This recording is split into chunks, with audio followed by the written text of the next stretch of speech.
Well, I did miss a butte this morning and completely lost the trail at the top of the hill. When I came back round the bottom of the hill, I thought, okay, I'll go to the far end of that trail and work my way back up.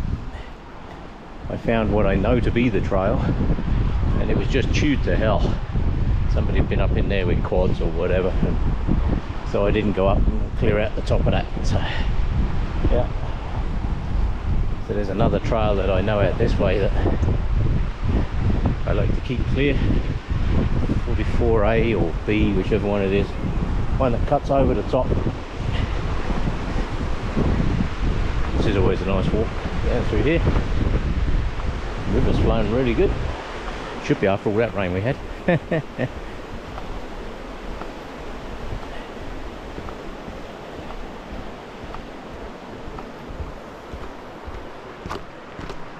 So this is always a good spot.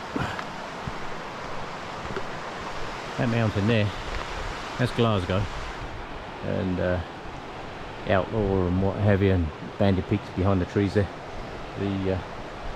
This is the Harold Chapman Bridge. This one fortunately survived the floods of 2013, thank goodness. Yeah. That's coming up from south, like Elbow Lake, coming up this way. Pretty much if you come up through the middle, that's the only bridge there is across. But, there used to be a whole bunch of bridges down on one side there, but they all got washed away. Right, so the trail I'm heading to is down this way. Right, on I go. There's a good spot to stop and take some pictures. That ridge up there, that's Nahahi Ridge. But, a lot of people do that one. You come up here on a weekend, you can just about not move for people. That's a very popular hike, that one. It's quite steep in places and all loose shale up at the top, but you can go all the way along the ridge. I've never been right along the top of the ridge. It's that's a little scary. It's a little out of my comfort zone. Yeah, Romulus and Ramus, I think they're called. Those are the two mountains. That square one right through the middle, that's the two that you could see way in the distance from Mesa Butte when I was up there just now. And that mountain there, there's Glasgow, Cornwall, Outlaw, and my favourite mountain is actually behind that one. That's the mountain I'm going around. This one here, there's a trail goes up over this mountain, and that's where I'm going today. There's very few people go that way, and nobody ever bothers clearing it out. So that's my next trail to wander up and see what's up there. I've found many trees down along this trail before now, which is kind of surprising considering the amount of traffic that comes up through here. There's lots of little loops here. There's a big campground just up over the other side here. There's always a lot of foot traffic up through here, and people bring horses and that up through here. Used to be a nice loop up at the top, but that bridge is long gone. So, right, on I go. Lovely bit of sunshine up through here, eh? Still some snow up in the mountains, that's good. Yeah, that tree there I know well. I cut two pieces off of that years ago to make a bridge just up here. And kind of wondering if it's still there. Right, this is my turn off, but my bridge was just up here, but I'm turning off just there on my left. See if they're still there. I never centre tied these ones, so let's see if they're still there. Oh yeah, I'll tell you now, just getting those two logs from there to here, that was heavy, and I didn't put any beam logs. Ooh, that's a bit close to the edge. Yeah, just see if they're still strong. Oh yeah, yeah, I didn't put any beam logs on that one because I just didn't have enough to do it. That log there, this one, that is lifting up and moving across a bit. Just do that while I'm here. Might as well, although it's bedded in there pretty good. I don't want it to fall down the hole. Hang on, a lot of people miss this trail because they'll cut across there and go through that trail, and I can tell you now, the further you go up that trail, the better it gets. Believe it or not, where you want to go is through here. So find a way through the forest up through here for about a couple of 100 meters, and we'll find a much clearer area, and I can tell you now, much drier area where that grass is through there. This end of the trail is not easy to find. It's easy if you come down the other way. You come around this thing clockwise, It's not too bad. But finding this end of the trail can be sometimes interesting. There's two little banks. See, that's wet down in there, see? So I'm going to head up this bank here and then turn right. And I should find myself on the dry side of the creek. Right, now up through this lot somewhere, roughly that direction, is the trail I'm looking for. Only thing is, I can tell you now, there are so many wild horses and deer and stuff down through here. Finding the end of this trail can be somewhat interesting, but I know it's that way. If I keep going that way, it makes me back on myself, so I need to go that way. This tree here, oh, it's still got some of the things on it. This tree here came out here a few years back, and somebody had set up a tree stand in here. You can still see some of the spikes in the trees there. Yeah, there was a big tree stand right up there, which means my trail is somewhere that way. Let me see what I can find. Let me turn this off for a bit. This looks like it. Didn't have to go too far. See, this is a very misleading trail because there's two little banks down there with loads of horse trails on it. And what you find is you find yourself going up the valley in the wrong direction. You want to be this side of those two pieces, because I can tell you now, the further you go up, the steeper it gets. And right at the far end, it's really obnoxious. So I can say that because there's so many horses through here, it's real easy to end up on the wrong trail. So there's horse crap everywhere. So I need to make sure I go through the bottom here a little bit, and then I need to start heading up. If I'm not heading up, I know I'm on the wrong trail. So the horses make an amazing trail, let's see. They all know where they're going. If you come around this thing clockwise, it's really easy to find. But I cleared out all the trails that had trees on it once. So, if I can find some cut trees, I'll know I'm right. If I don't find any cut trees and this stays too flat for too long, I know I'm on the wrong side of the hill. Because I should start heading up.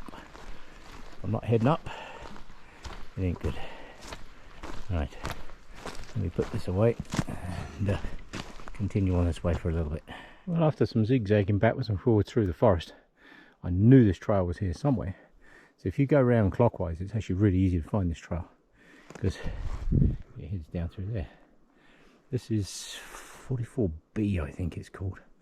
Either way, it follows an old cut line.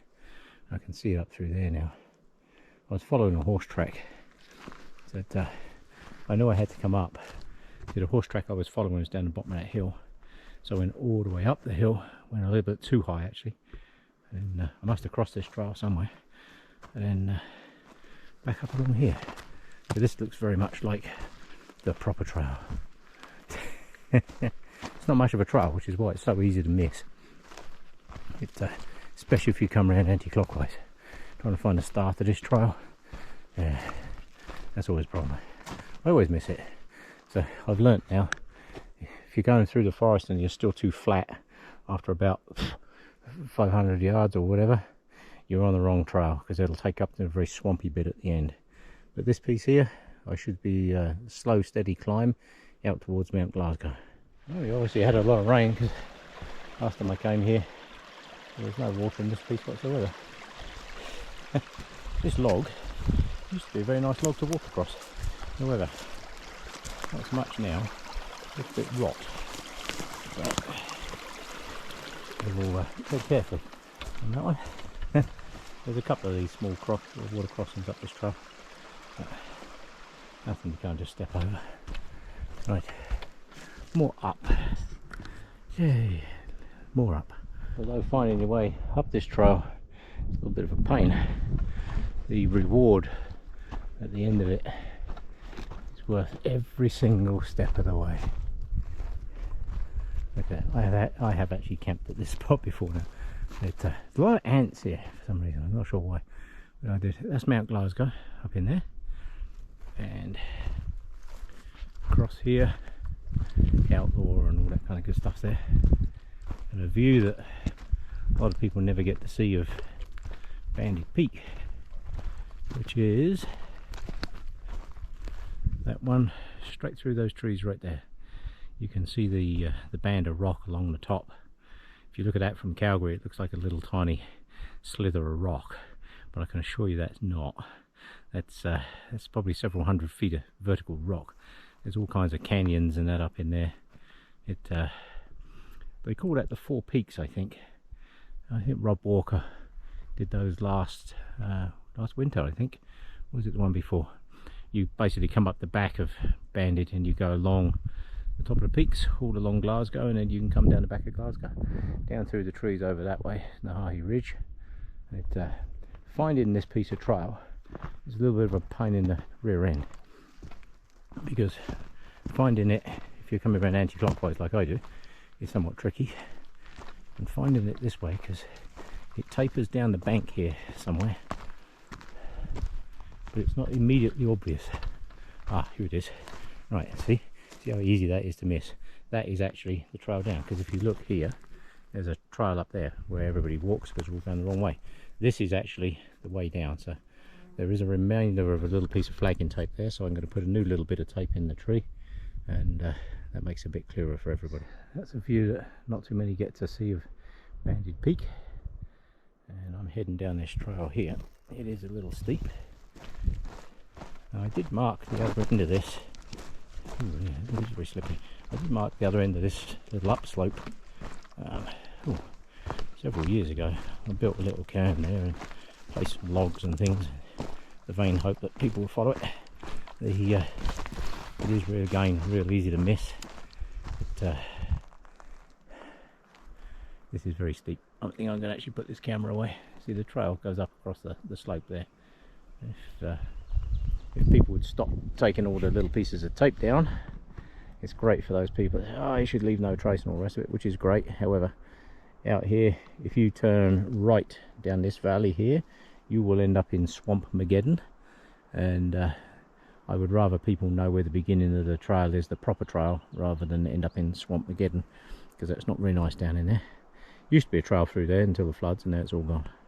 Right, let me mark this up a little bit. When you come in up through this piece, basically keep the big mountains off to your right and the little green mountain off, I say little, still a fair size, off to the left, and just head up this valley.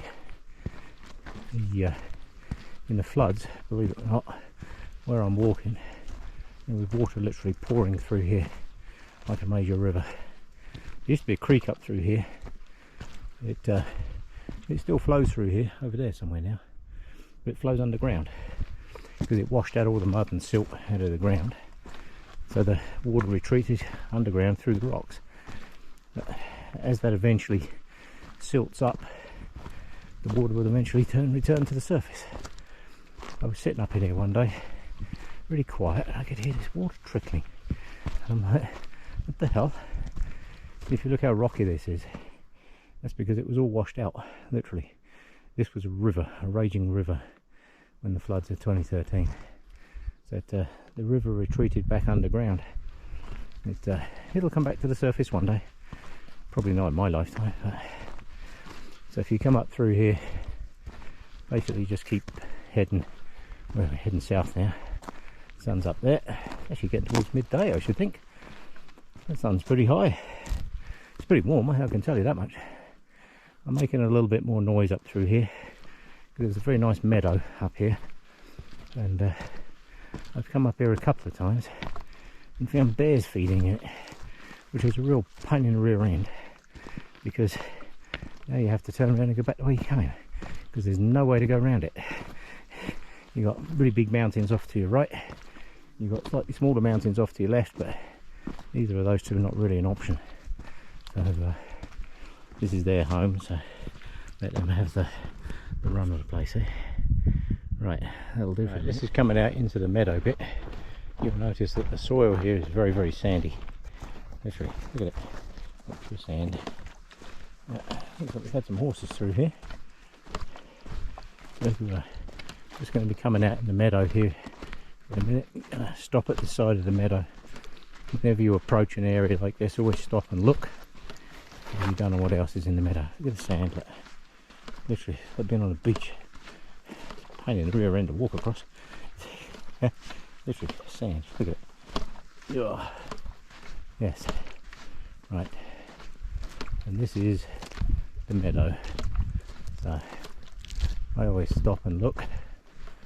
More importantly, make a bit of noise. Wakey, wakey, rise and shine! Because that'll echo through here. If there's any bears and that through here, they tend to stand up and take a look at you. And if that is the case, I'm turning around and going back the other way. Yeah. Right, can't see nothing moving, so I think we're good. Basically, the route through this meadow is straight through the middle. There is a well-trodden horse trail. This is one of those places where I always encourage people to turn around and look behind them. Because if that ain't a nice view, I don't know what is. That's Nahahi Ridge, straight up through the valley there. Those trees are growing, because last time I stood here, you could see more of it.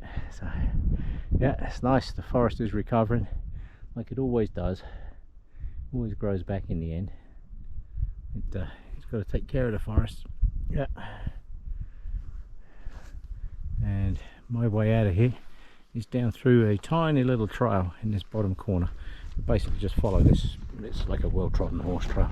They do bring horses and that up through here, but they can travel through swamp again. I can't. Right, I'm going to head on down through the forest that way. Right, I've come round the back of the mountains now. That mountain through there, and that cliff that you can see up here, that's Bandit Peak. That's a close-up view of Bandit Peak. It looks very different from here, eh? This is from the bottom of Bandit Peak. And all down through here, just picture all that. There's no water flowing through there at the moment, just a trickle under the rocks, I should think. Just picture that as a raging river in the height of the floods. Because that used to be a tiny little creek, and then it turned into that. Yeah, there's Bandit. Still some snow up there on Outlaw. Yeah, right. Down through here, very nice walk. I'm choosing to stay in the forest a bit. I quite often walk down the rock. There are many trails down through the rock, but I'm choosing to stay in the forest for a bit because it's a bit more shaded. That sun is quite warm. Should you come around this route clockwise, you come up this river there.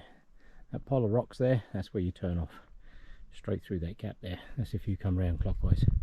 I've just come out that way, so I have to find my way down this debris field now. And then this cut slope on the side here, that all got washed out. Used to be a trail cut right across that. That got washed out in the floods, so you have to kind of pick your way down through this sand and debris.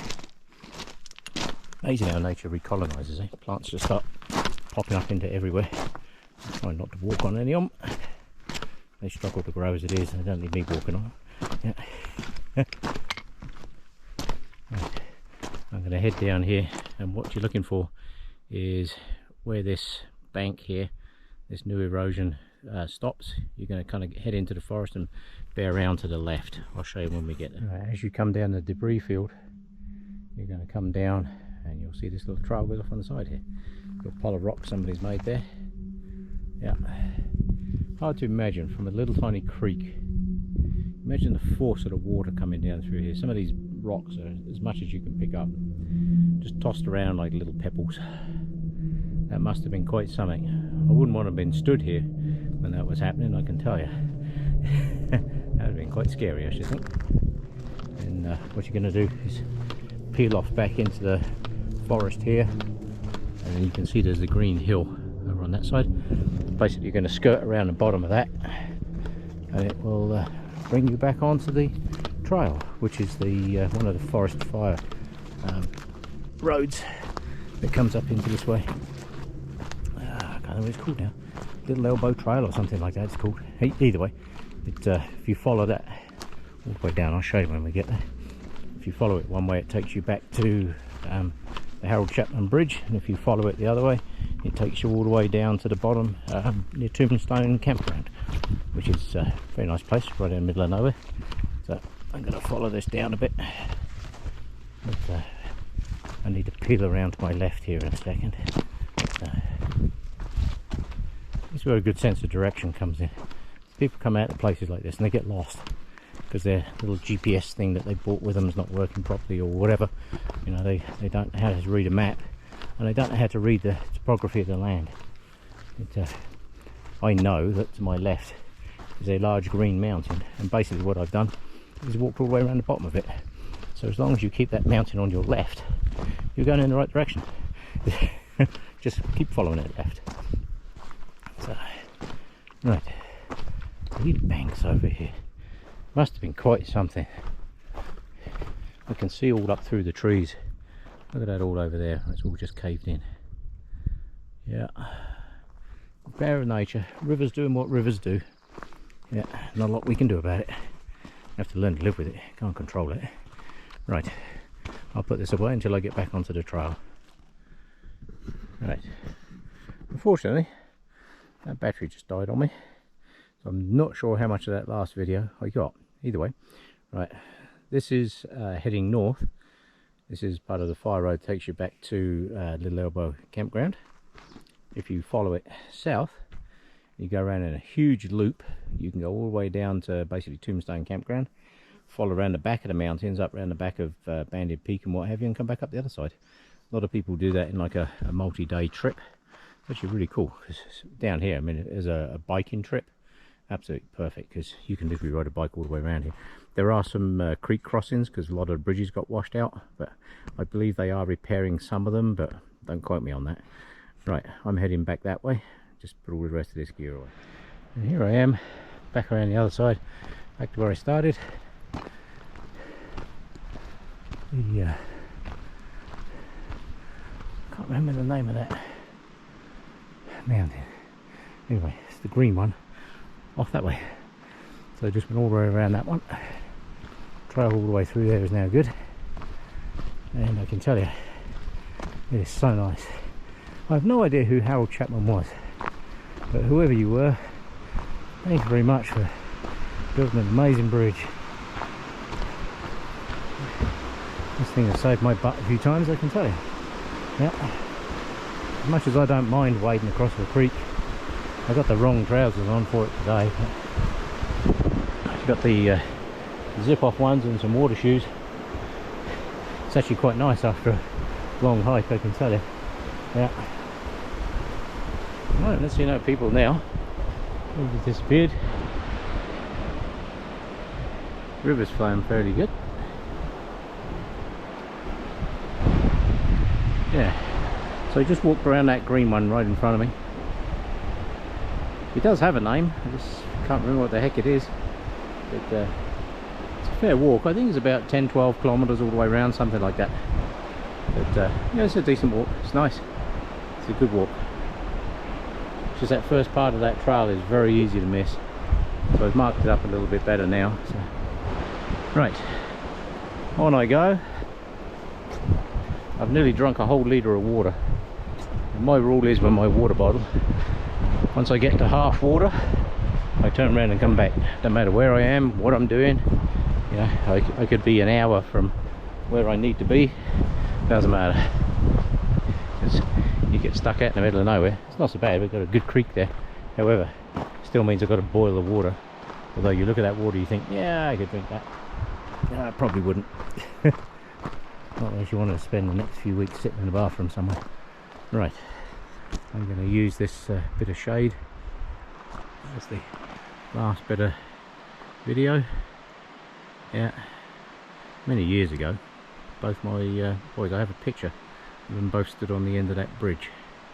Unfortunately, they're not particularly outdoorsy people, so I doubt they'll ever be stood there again. So, either way, yeah, I will use that as a closeout shot and head back home.